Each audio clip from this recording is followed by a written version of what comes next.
me first introduce myself. I'm Christina, the director of School of C. School of C is international practice-based business school that values real-world experience, connecting the startup, tech, and investment communities. We are part of the Startup Ventures ecosystem, giving access to a deep global network, helping future founders launch startups in the United States. We really appreciate that you join our meeting. Let me remind you that you can ask any questions during our presentation. Please do that in the chat. I'd like to begin by introducing our speaker, Matt Lerner, founder, advisor, and investor in early stage ventures. He's also a coach in Startup Accelerator. Matt will be giving a masterclass on how to find the right co-founder to build a startup. After the masterclass, our School of C team will tell you about our program and answer all questions. So Matt, could you please begin with the topic of today's very special masterclass?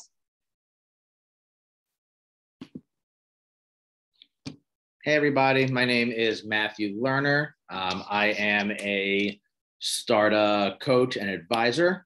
So I'm really happy to be here today and chat with you about how to find the right co-founder.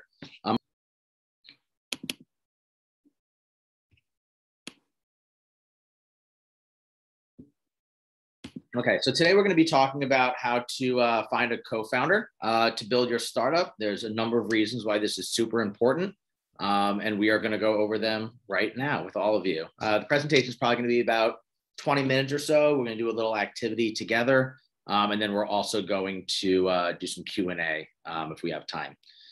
So the first things first, today we're going to talk about not just why it's so important to find a co-founder for your business, but also what types of actionable steps you are able to go forth in order to find one. So first things first, why is it so important to find a co-founder for your company? The big reason is there's really kind of three different beneficiaries as to why this is so important. The first one, most importantly, is you. You're going to need to, if you're starting a company, divide your work efficiently, be able to rely on others. And that pertains to not only the hard and fast work that you're doing, but also the mental capacity that you have. You're always going to be more successful and you're going to be more efficient if there are other people that you can share the workload with. The second is going to be your investors. Anybody who's actually looking to invest in a company, they want insurance policies around things going the best possible way. And in order for them to do that, one of the areas they're going to be looking for is who are they relying on to drive the company forward. And the more people that are there, the better the insurance policy. If you get sick, if you decide that you're going to quit, if all the million things that can happen that would go wrong in a startup do, an investor is going to want to make sure if they're going to be putting money into your company, that there are other people that they can rely on as well. So that's the second beneficiary. The third is the company itself. Companies that have co-founders very plainly have a better chance of success than companies that have a single co-founder. And it's for the reasons that we just discussed. There are a lot of things that are going to be out of your control, but being able to divide responsibilities across multiple stakeholders will just lead to a more often better result. It also is going to allow for checks and balances where people are going to be able to maybe have different opinions on how to bring a company forward. And that's a very healthy thing to be able to bounce ideas off each other. And third is everybody's going to have their own area of specialization, their own area of knowledge specialty. And it's good to be able to have multiple people that are going to approach problems from different vantage points. So for all those reasons, for you, for an investor, and for the company itself, having a co-founder there, it's just going to make your job a lot easier. So before we hop in with the presentation, I'm just going to give a little background on me. You might be saying, well, why is Matt talking to me about this? And, I'll give you a little background to talk about my experience and where I might be uniquely qualified to walk through this with you. So as I said, my name is Matthew Lerner. I built 4 companies in my past. I've sold a couple of them also.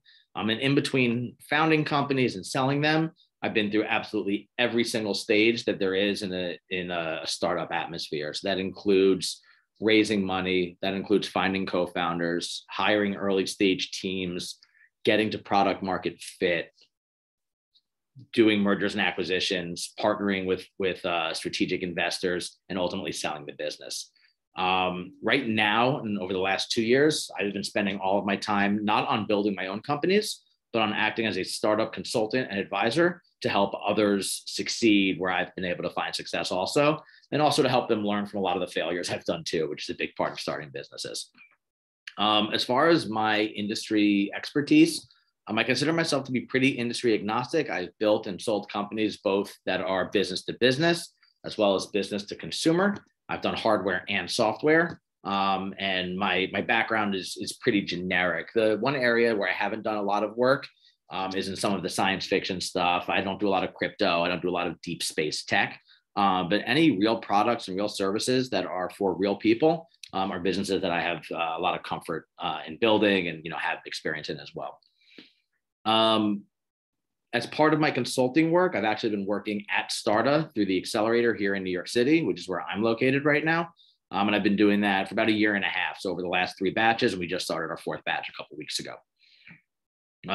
For my bona fides, I've helped raise over $30 million for the companies that I've been a part of.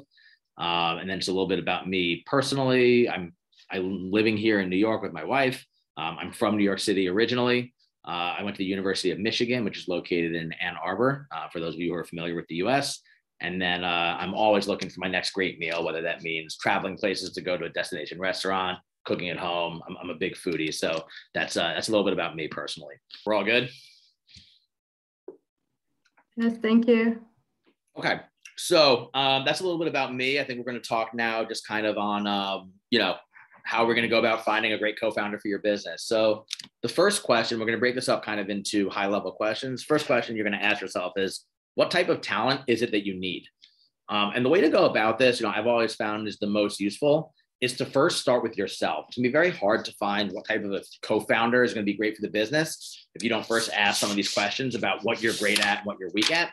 So I've listed a couple questions, and we're going to just go through these quickly now. But this is a great exercise for you to, sit down with a pad, with a pen, and really start to ask yourself these questions and write down your notes, what your first impressions are about yourself. So the first thing you're going to ask yourself is, what are your superpowers? What are you fantastic at? This could be anything from, technical prowess, ability to build and code, to your ability as a salesperson, to just your ability to identify like great partners. It could be your network is what makes you super special, but really think about what you're excellent at. Because these are probably going to be the areas where you're least likely to have to go find complementary pieces because you're already providing that. Second question you're going to be asking yourself is, what's your Achilles heel? What are the areas where you feel that you're not the strongest? And this is going to start leading you towards some self-discovery. Me personally, I'm not great at doing public speaking. I know that's funny because I'm giving a presentation now, but there are people who are so much better at it than I am. And I've always found when I'm starting my businesses that it was always important for me to be able to focus on staff, business development, training, and then finding great co-founders to go be an evangelist for the business. Because that was a big part of what I felt I was lacking, and I wanted to go bring somebody else in to do it. 2 more questions you're going to ask yourself. Beyond what your abilities are and what you're technically great at, you're going to be asking yourself really like, what do you love doing and what do you hate doing? If there are certain parts of the business that you just love throwing yourself into, you think about it all day, you dream about it, you get excited about it, you feel passionate about it. These are the areas, again, where you should be focusing the most of your time because the work quality is going to be better if you're passionate about doing it. The areas where you hate doing, maybe you hate building a sales staff, maybe you hate fundraising. These are the areas where you're going to have to go find somebody to go, bring in and help you.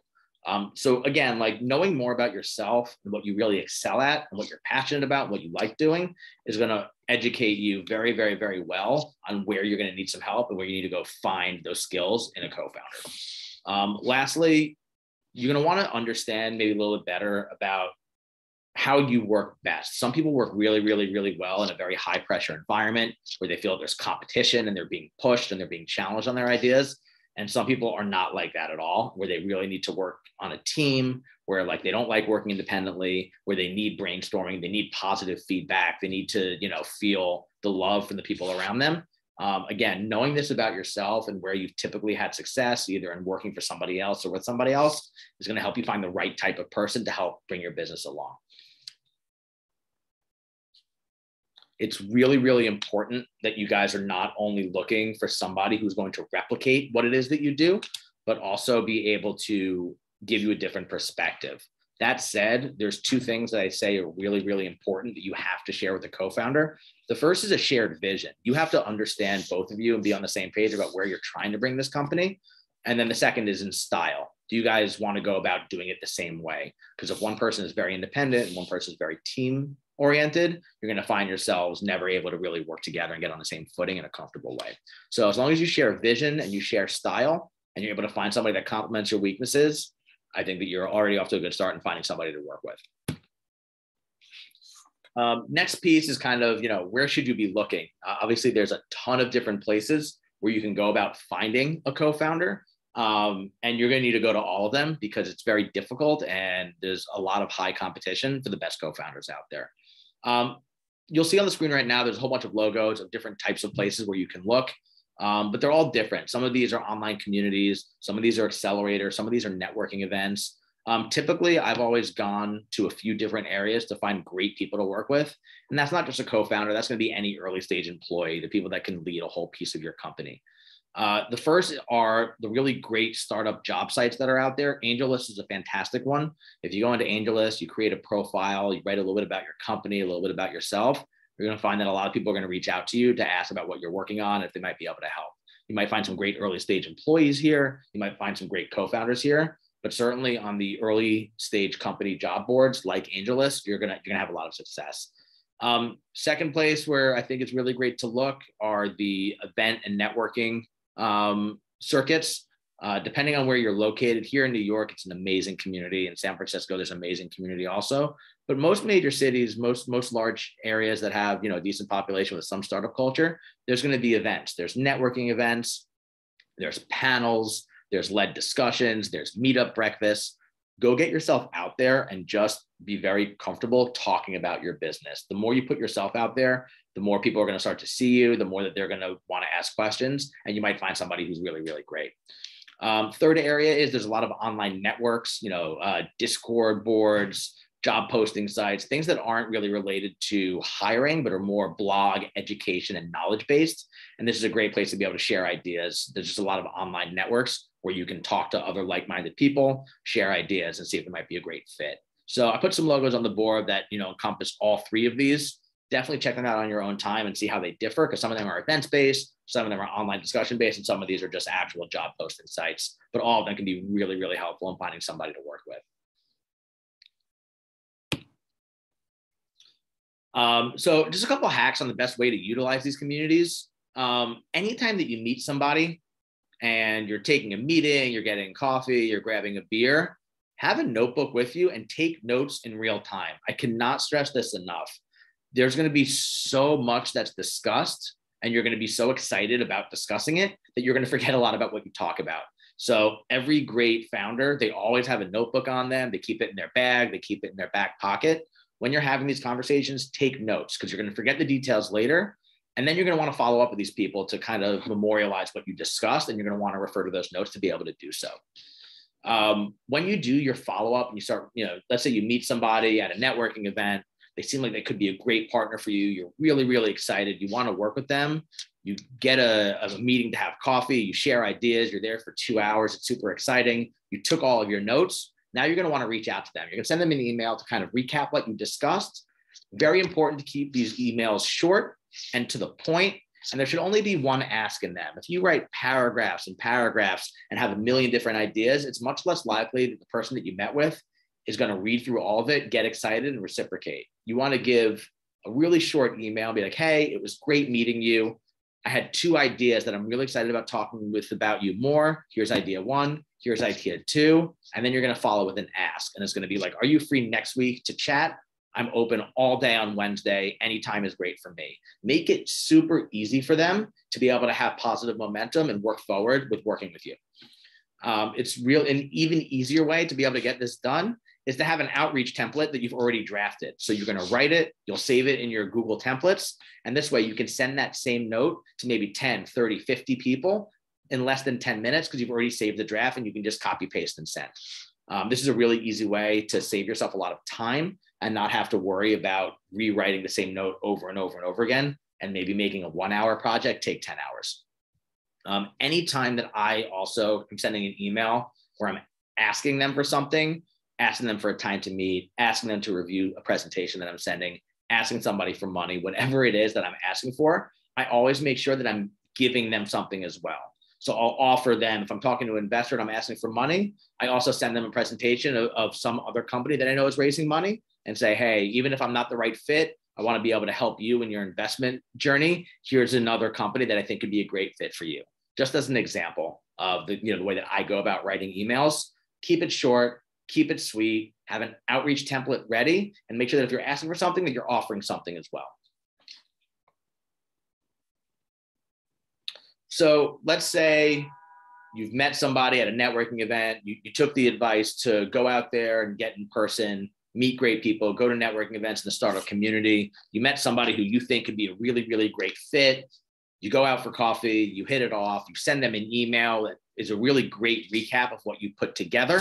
And now you're ready to go from your first meeting to really trying to sell them on what it is that you're doing. You're ready to pitch them like it's a sale to get them to join your startup and be your co-founder. I think there's a few things that are super, super important to remember. And again, you're making a sale. If you want somebody to join you as a co-founder, you need to make them fall in love with both the opportunity and with you. Like any great salesperson, you're selling yourself and you're selling this idea, and you need to be able to do so in a convincing way because you want somebody to join you and work with you and do possibly the hardest job in the entire world, which is building a company. So some ways that I found have been very, very, very useful in getting somebody excited and joining as a co-founder. First things first, you need to demonstrate excitement. It doesn't make you look cool to try to act like you're too big for it, and to talk soft and talk slow and just say that you're working on this thing. You're never going to get somebody excited about joining your company unless you're the person being excited. Talk about your big idea, have a smile, really get them wanting to join you because they feel your passion. Second thing that's super important, you need to be very, very, very clear with what it is that you're trying to build and what your goals are long-term. So if you can clearly articulate where you're trying to bring the company, what you think that big value proposition is, how big you think the market is, why you're building this, how much money you think you're going to make, how happy you're going to be doing it, and ultimately where you see the company going, they're going to be able to see the path for themselves to determine whether or not it's a good fit for them. I think it's really, really, really important to have these early meetings. Identify your motivation and identify what their motivation is. If you think that the person wants to join the company just because it's going to make them $1 billion, probably not the right founder, because most startups, A, don't make a lot of money, certainly not early on, and B, they're not going to be motivated to put in the hard work when the company is struggling to go make that first dollar. And that's the hardest part. So if you think somebody's just getting in on it just to make money or just because they like to see their name in the press, then it's probably not the right founder for you, because early on, certainly in that first year or two, nobody's going to be writing articles on you. You're not going to be making millions of dollars. It's just really hard at the beginning. So find somebody who's motivated by the vision of where this can go and who likes working with you and just wants to work for themselves and can get really, really, really excited about it. Because those are the motivations that will still carry on, even if you're not successful at first, and even if it takes a long time to get ramped up. The last two pieces, be humble and don't be greedy. You're out there looking for somebody to help you at the end of the day, help you build what it is that you've created. Talking about how you can do this on your own and that they're not going to be able to really provide nearly as much value as you are, but you're looking for an employee, not a co-founder. It's not going to help you. You want them to feel bought in on being your partner.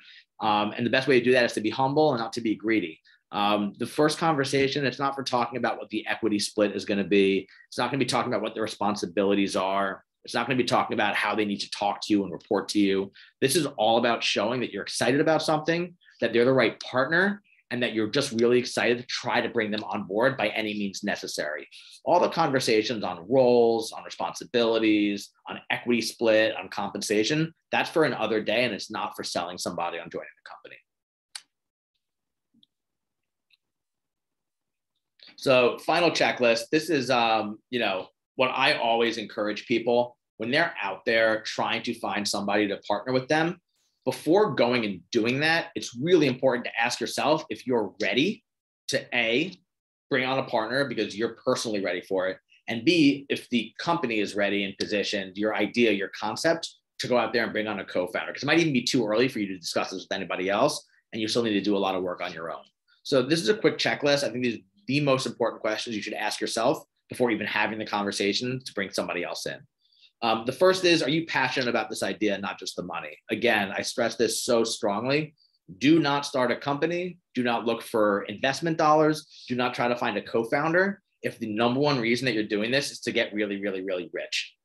So many startups fail outright, and so many of them take a long time to be successful. That's okay. But the reason to do it is because you're passionate about this idea, because you believe that there's a huge problem in the market and that you believe that you are uniquely positioned to solve that problem.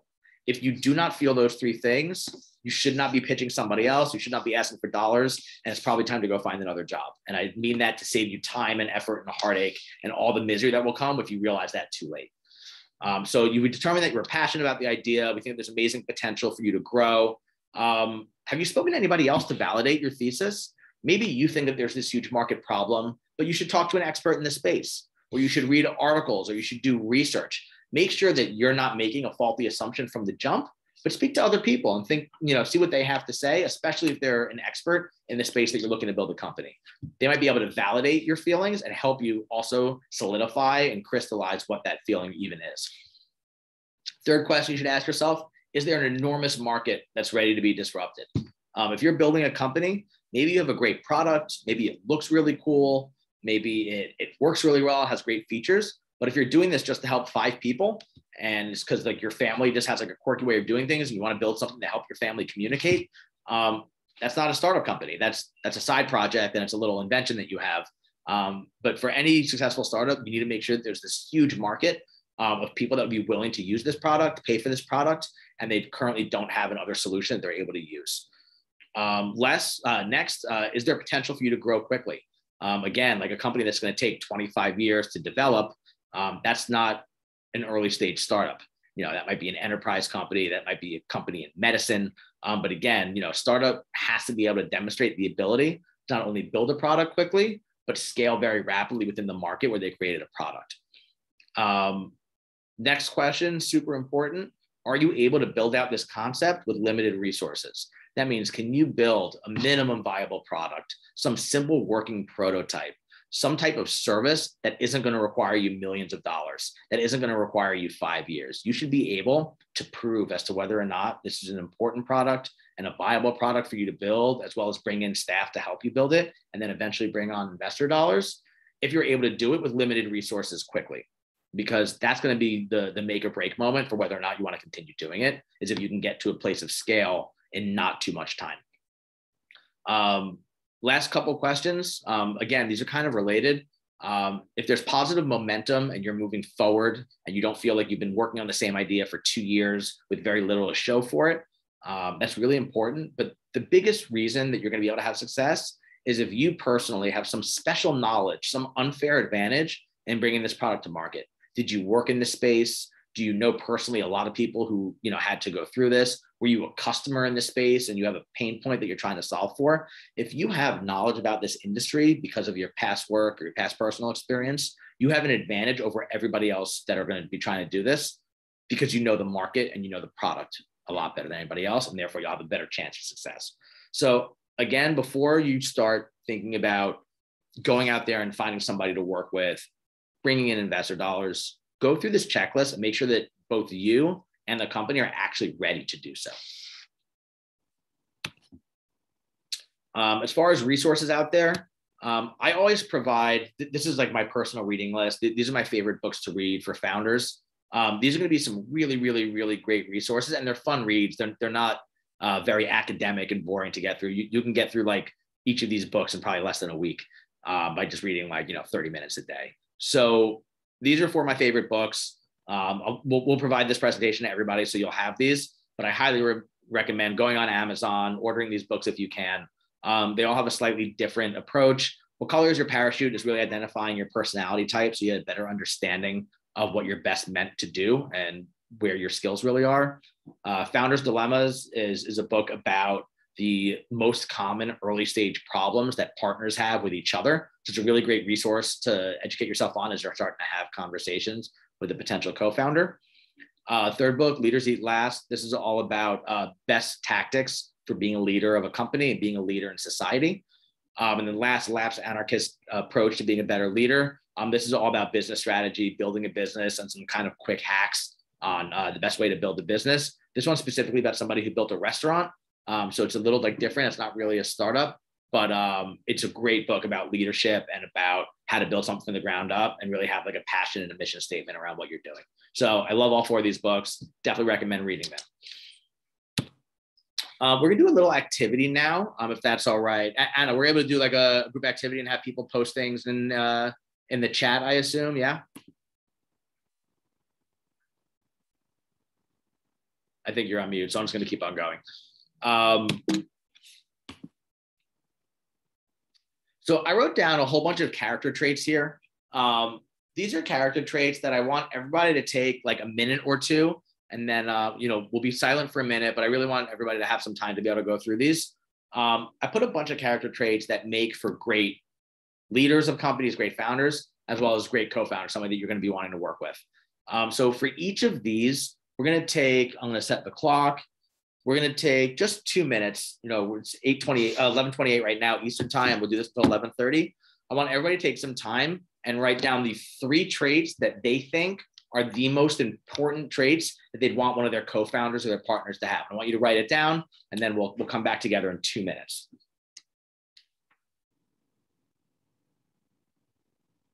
I have 2 answers in our chat. So I gave the permission to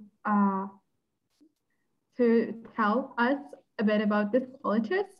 So if you want, please unmute yourself and present these qualities to us. If you do not want to do so, I can read them out loud. So the first one, entrepreneurial, team player, and motivated. Vladimir came up with high emotional intellect, ambitious, supportive. And there is also the third variant, trustworthy, brilliant, and team player. So if anybody wants to comment on these sets of qualities, you are welcome to do so.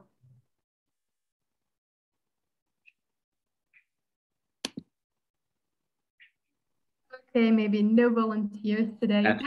That's right. I'll wrap it up with this. One thing I always say, when I'm doing this exercise with people, and maybe people want to do this, privately. If you don't believe that you exhibit almost all of these traits yourself, or if you only exhibit maybe 1 or 2 of these traits, my recommendation to you is that you should not be looking for a co-founder, and you should be asking yourself, is this something I really want to move forward with it? If you don't find yourself to be passionate, to be entrepreneurial, to be ambitious, communicative, to have, the ability to be supportive and curious, if you're not self-aware, if you're not energetic, if you're not a team player, these are all like areas where, like, if you're saying, no, I'm not this, no, I'm not this, again, like, this might not be what you should be going about doing, and you should probably be looking for something else. But if you think that you check all of these boxes or a lot of these boxes, it's great to go out there and find somebody else who can exhibit those as well. So we've got just a couple minutes left. If we want to, we can move over just to a Q&A portion. I'm happy to answer questions. If people either want to ask them verbally or put them in the chat, we do have a couple minutes where we could do some Q&A. Otherwise, that's it for me. And I hope this was a helpful walkthrough on all the things that we were able to discuss today. So I have 2 questions in our chat. And we have then we have a program presentation. So I can read these questions to you, or if anybody wants to ask these questions out loud, you can raise your hand and I can unmute you. So the first question is, could you please give a few more examples of qualities of the character you should consider while choosing a co-founder team other than attitude towards the teamwork? Sure. So again, this is going to depend maybe a little bit on the type of business that you're building, as well as what traits you're bringing to the table. So if you happen to be a great salesperson and a really good people person, and You like going to networking events. You like selling. You like talking to the press. You like the ability to go out there and try to develop new business and sell inside of other companies. But you're selling a technical company and you don't have any technical prowess. You're not a coder. You're not a developer. You're not a systems engineer. You're not a product manager. Then I would say, what you really need to be looking for is somebody that has hard skills that are going to help build your business. In this case, we're talking about a software business, hypothetically, and you don't have the ability to build software. So again, it kind of goes back to that earlier question about what is it that you're great at and where is it where you might have some struggles. The teamwork stuff, the soft skills, the personality skills, those are all great for you to identify with somebody who you'll enjoy working with. And the second question is, who do you need to identify that can help actually make you succeed? And the way to do that is to figure out what you're great at and what you're weak at. You might be an amazing developer on the converse side, but you're not very comfortable making sales. You have no sales experience. You need to find somebody who's a co-founder who can help do that. So when we're talking about skills that have to do with hard skills and hard talents, not soft skills, not EQ, the first thing you need to ask yourself is, what is it that you are able to do and what are you not able to do? And those are the things that you need to go out there and try to find in the market a partner. Great, thank you for this detailed answer. And Ivan wants to ask a question himself, so you can take the floor. Yeah, so are you hearing me now? Yeah, I can hear you. Yes, I can hear you. Yeah, hi Matthew. Thank you for your presentation. And I have a question. According to your personal experience, could you please let me know what gaps in knowledge so our first-time founders generally have? I mean, maybe they have lack of marketing experience or product understanding or customers understanding.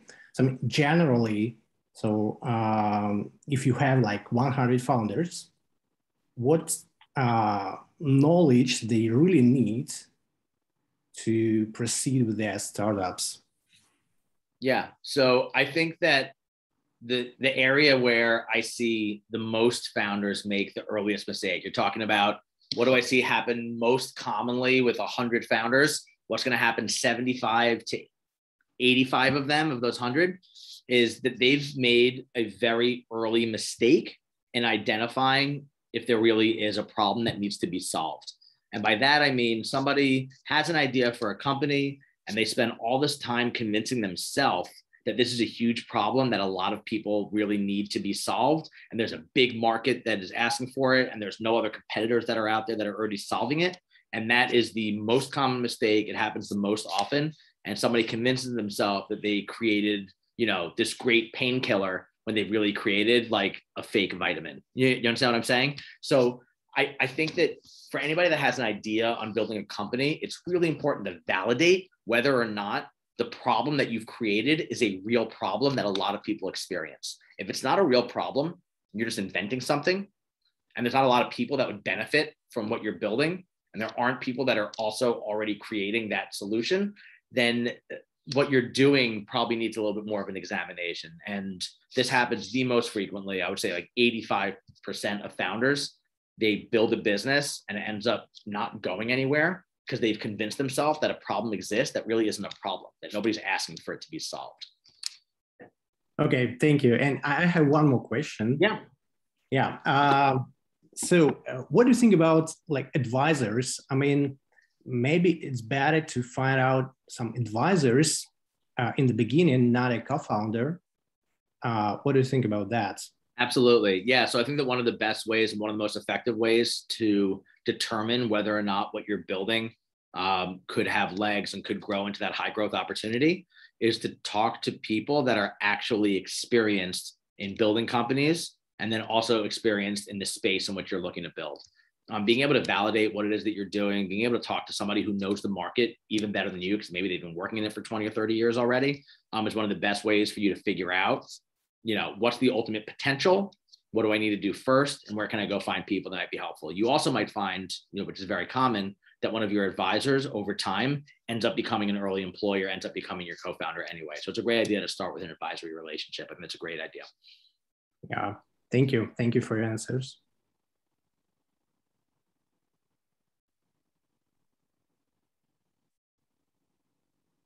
have one more question. Is it a good idea to turn to third parties while testing your thesis? Isn't there a chance they could exploit your idea?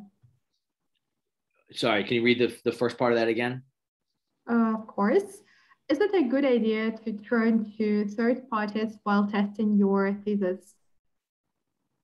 Yeah, I mean, this is one of those areas where some people think that just by asking other people about their idea or looking for early users to test it out, that they're giving away some trade secret. There's no trade secrets to give away other than, sharing, the chemical formula of Coca-Cola, or sharing the initial search algorithm that built Facebook. Typically you're building a company that is a service or that is some product that's going to help people. Like that's 95% of companies. And just telling somebody what it is that you're doing is not running the risk of stealing the idea. You then need to build it. Building it is what's hard. Finding customers, validating your thesis, finding investors, finding people that can work on it. Those are the parts that take a couple of years and a lot of time. Telling somebody that you're building something that's going to help, inter-office communication and, collaborative software for the office environment is not somebody stealing your idea. You're telling them what you're working on. Certainly, giving them the email addresses of all the investors that have already committed money, and also giving them the product roadmap would be somebody having the potential stealing your idea, but you're not going to do that. So having somebody like learn about what it is that you're doing and learn a little bit around, how you're going to go about doing it, you're not really running the risk of anything. Somebody still needs to go out there and build it. So I would say you can be pretty confident in sharing your initial ideas. Ideas are not success points. Ideas are not a company.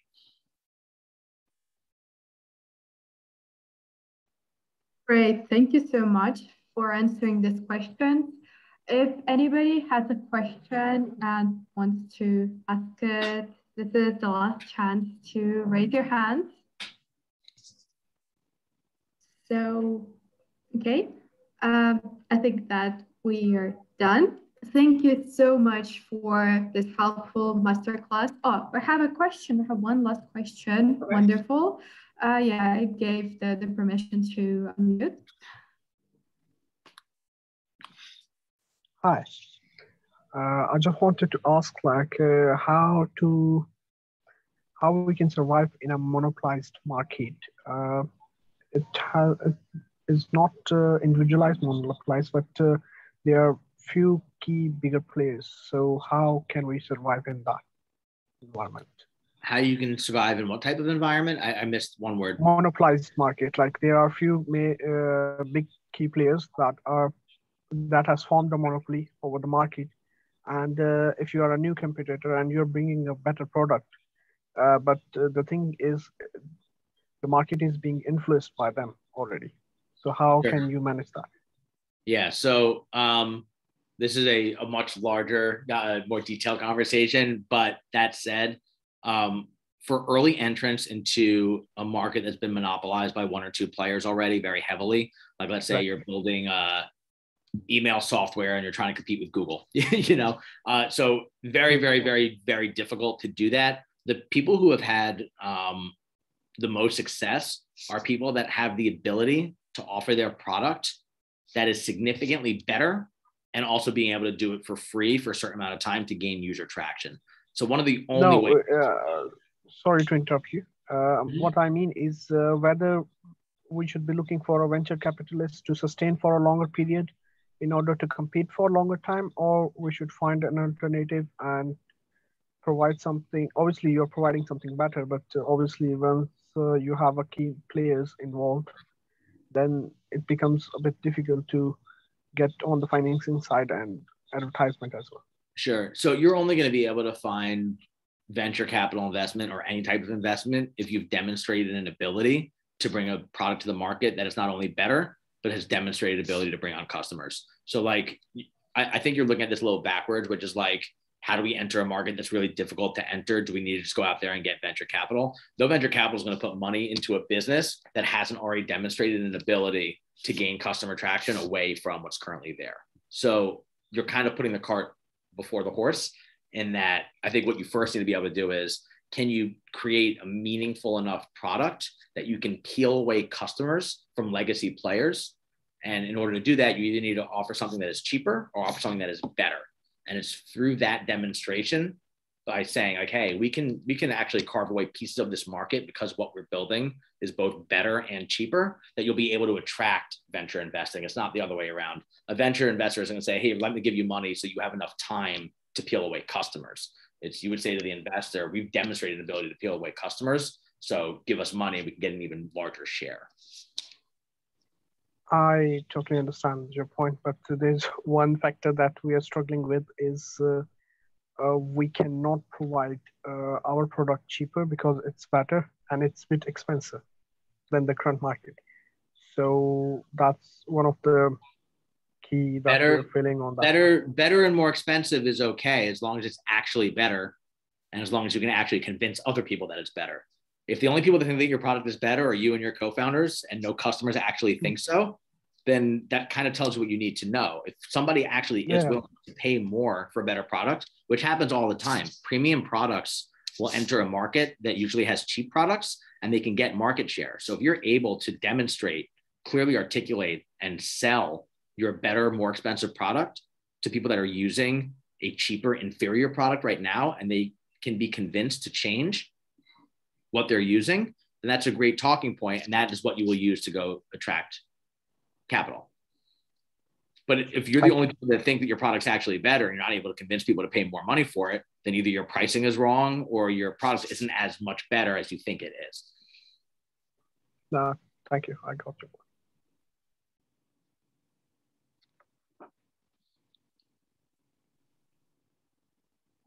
Thank you so much for a masterclass. It was really insightful.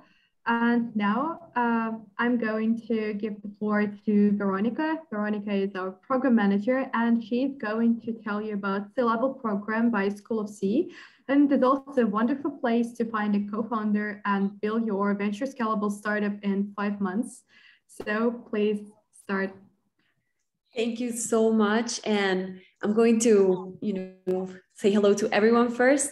I'm really glad to have this space to tell you more about School of C, which is a business and a tech school for future startup founders and startup executives. The School of C students, tend to be high-level professionals and executives in IT and offline businesses. So a lot of our students were working in companies before, they were CEOs and managers, but now they're interested in getting into innovation and venture and want to learn more about it. Now, we're not an MBA nor an accelerator. We value more real world practical cases given by our portfolio startups and founders, and lean hypothesis testing over books, and just academic study cases. We are an accelerator for people. We're interested, you don't need to have, a startup idea. Your determination is enough for us, to develop this. The aim of the program is then to prepare you to launch your startup. And the idea is that we will guide you through all the stages from the idea to the international market entry. So we are not the typical business school. School of C is a very different initiative. We have a hands-on approach to business education. So you will work with us. You will have a direct mentorship. You're going to have the possibility to make different roles within a company. And something that is very, very important is that you're going to develop a network that will last you a lifetime. And as you know, these networks are so valuable. So you will be meeting investors and mentors and colleagues that you will be able to build this network with. And you are going to build a global network to launch your startup. And so you're going to be able also to choose the way that you're going to learn. You can either create your own startup, be a founder, or also join other fellow students with ideas, or join a global already startup that has traction and has experience that you can go into a C-level position as well. So you're going to have a lot of choices as well. We also want to tell you that Startup has its own self-supporting venture ecosystem, and School of C is part of this ecosystem. So the C-level program you'll get in, you will also get resources you need to grow a startup with. So this is very good because the opportunity that you're getting into provides you, with not only the information and the mentorship and the whole program, but also you get the possibility to go into the accelerator for co-founders. Also, you do the fundraising and startup capital. And we have also a co-investment platform called LiveQuest. So this is very interesting as well, to be able to go from the idea to an investment, but also to get this whole ecosystem for you. Our student profiles, this is something that I wanted to show you because it shows you that you don't have to be technical or non-technical. We have a lot of different student profiles. We have CBDOs, CTOs, CEOs. They're different. So the important thing is that you have the motivation to get into this innovation and startup world. I'm going to show you the timeline about how the program works. And in general, I want to show you that the goal of these modules is for you to experience the different roles within a startup, understand what it feels like to be in each of those roles. So the first one is in May, you will get to know the CEO, sort of like the investor relations and building a fundraising map. In June, you're going to go to the customer research product value hypothesis. You're going to be, testing all of this. In July, you'll get the CTO, CMO. And then in August, of course, you're going to start as well finding resources for a startup growth. But the important thing about this is that it's 4 months that is going to be online, which is online streaming. You're going to be having online classes with mentors. Of course, this is going to be around 6 to 9 hours a week, where you're going to be able to really learn each of these roles and at the same time develop your idea. And afterwards, you're going to have a month offline in New York or Berlin, where you're going to do networking, where you're going to pitch your idea. You're going to have the possibility to show it to funders and investors. This is the part where you're going to be able, of course, to meet the startup team. You're going to meet the ecosystem, the whole offices. So this is as well a very interesting moment at the end of the program. Let me tell you a bit more of each of these months.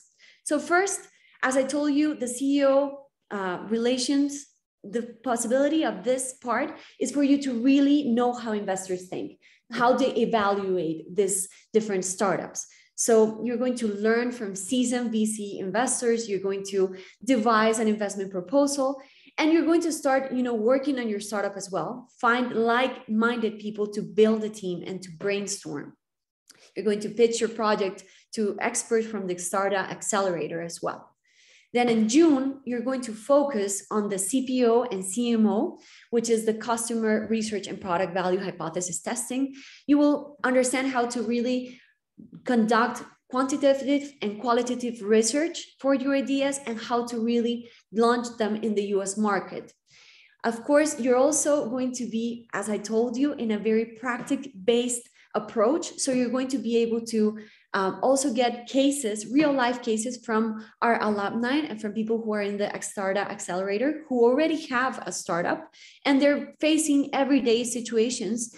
And so they bring them to you, they show you what they're facing. And this also allows you to really apply the information that you have gotten in the class. At the same time, the goal of this month is that you're going to be able to research your customers' needs in the US market and work on your project with your mentor on a weekly basis. Then in July, you'll start building your MVP and testing those marketing channels, which is very important. You're going to test the value hypothesis of your MVP. And then you're going to, also have this mentorship with your weekly basis mentor. You're going to plan and improve each of these aspects of the MVP. And the final month in online, in August, you're going to be finding those resources for the startup growth that is so important. You're going to understand how to build specifically, the CBDO, the brand part, the communications part, the marketing strategy, that is going to be so important for investors and potential partners to see it in the US market. You're going to have an advisory board, of course, teaching you as well and giving you advice on how to project yourself and also personal development. And you're going to also start pitching because after that, as you know, you're going to have an offline month in New York or Berlin where you're going to be able to meet the whole startup ecosystem, and also people from representatives from American and European funds. You're going to get feedback from your projects. You're going to be able to do this networking process that is so important. The meetings you're going to have, you're going to be able to have them as well in the Startup Accelerator offices. And you're going to be doing this one-on-one, time to show what you've been working on, to show your MVP and to show your idea. And then, of course, we also focus on the raising funds part in this month, which is a part that is very important. That is the demo day, where you're going to be able to meet investors and corporate representatives to show them what you've been working on. Also, we have an entertainment part that is also being very important. And I wanted to tell you something, and is that we are very, as I told you, very practical based. We like for our students to be able to see the different cases, real life cases from the Startup Accelerator. And we have the last batch that we have 3 cases that the students work on. And I would like to tell you a bit of each of them. So for instance, we have Signum AI on the left. That is an external data automation platform with a case study for fundraising. So they focus on that part.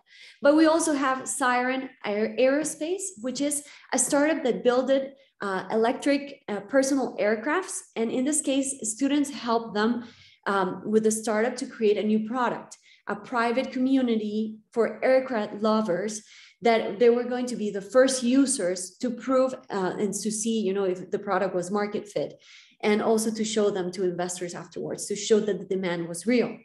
And we also have the last case that is very important as well, that is Weje, was an online board, which is, this whiteboard, and the founder had 4 exits already. So one of the students got an offer to be chief marketing officer in this startup. So this shows you that you can either create your startup or join one of these startups that are already successful, that already have, all of this experience as well.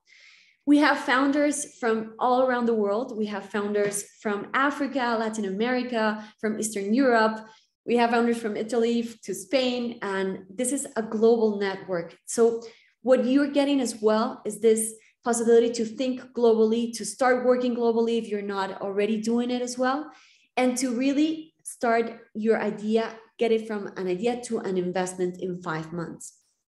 So what I really want to emphasize on this is that this is an opportunity for those who either already have the idea, or if you don't have it, this is also an opportunity for you to develop those important abilities and capacities that you already have with the experience of these mentors, and take it to the next level to really see how to go to the US market with this idea. And so I want to encourage you, if you want to go ahead and scan this code, this QR, you're going to be able to apply to the next batch on the website. The process is very important to take it step by step, and we will guide you in each of those steps. If you do have any questions about the program, about anything you would like to know, please feel free to do it right now, either in the chat, or you can open your microphone and tell us more about your questions. Thank you so much for your attention. Does anybody have any questions? Thank you. Bye-bye. I have one question while we were saying farewell. This question is, do we take companies which are already in an accelerator? And I'm going to let this person unmute. Just 1 second. Yeah, you can ask your question if you want to comment. Okay, thank you for the opportunity. So I would like to confirm, if you have a startup already in an accelerator, is there still, do you still accept such startup company into your program, into the next batch?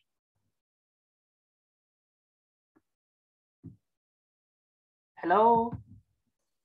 Yeah, I think I can answer here.